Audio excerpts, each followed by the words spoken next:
বাংলাদেশ একটি অবাধ, সুষ্ঠু ও বিশ্বাসযোগ্য সাধারণ নির্বাচনের প্রস্তুতি নিচ্ছে বলে জানিয়েছেন অন্তর্বর্তী সরকারের প্রধান উপদেষ্টা অধ্যাপক ডক্টর মোহাম্মদ ইউনূস।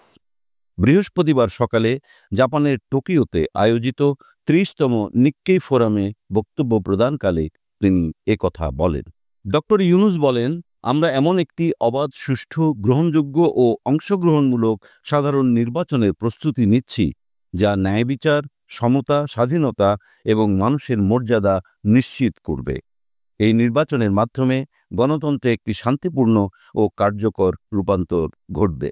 বিশ্বব্যাপী অস্থির রাজনৈতিক ও অর্থনৈতিক প্রেক্ষাপটে জনগণের ক্ষমতায়ন এবং তৃণমূল নেতৃত্বের গুরুত্ব বাড়ছে উল্লেখ করে তিনি বলেন, অনেক চড়াই উতরাই পেরিয়ে আসা এই সরকারের মূল লক্ষ্য হচ্ছে দেশের মানুষের আকাঙ্ক্ষা পূরণ করা। ফোরামে তিনি রোহিঙ্গা সংকটে বাংলাদেশের মানবিক ভূমিকা এবং জাতিসংঘ শান্তিরক্ষা কার্যক্রমে দেশের সক্রিয় অংশগ্রহণের কথাও তুলে ধরেন। ভবিষ্যতের দিকে লক্ষ্য রেখে ডক্টর ইউনূস বলেন, এশিয়ার দেশগুলো অভিন্ন চ্যালেঞ্জ মোকাবেলা এবং সমৃদ্ধির জন্য নতুন নতুন সুযোগ উন্মোচনের লক্ষ্যে আরও ঘনিষ্ঠভাবে কাজ করতে পারে।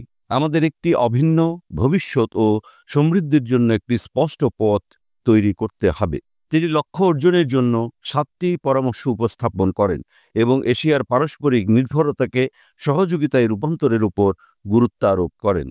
ডক্টর ইউনূস বলেন, যুদ্ধের পেছনে বিলিয়ন ডলার ব্যয় করা হলেও বিশ্বের কোটি কোটি মানুষ অনাহারে দিন কাটাচ্ছে কিংবা মৌলিক চাহিদাও পূরণ করতে পারছে না। মিয়ানমারে চলমান গৃহযুদ্ধ এবং সাম্প্রতিক ভূমিকম্প এই অঞ্চলের মানবিক বিপর্যয়কে আরও গভীরতর করেছে। উল্লেখ্য, সম্মেলনে অংশ নিতে অধ্যাপক ইউনূস বুধবার 28শে মে স্থানীয় সময় দুপুর 2টা 5 মিনিটে জাপানে পৌঁছান। টোকিও বিমানবন্দরে তাকে স্বাগত জানান জাপানে নিযুক্ত বাংলাদেশের রাষ্ট্রদূত দাউদ আলী।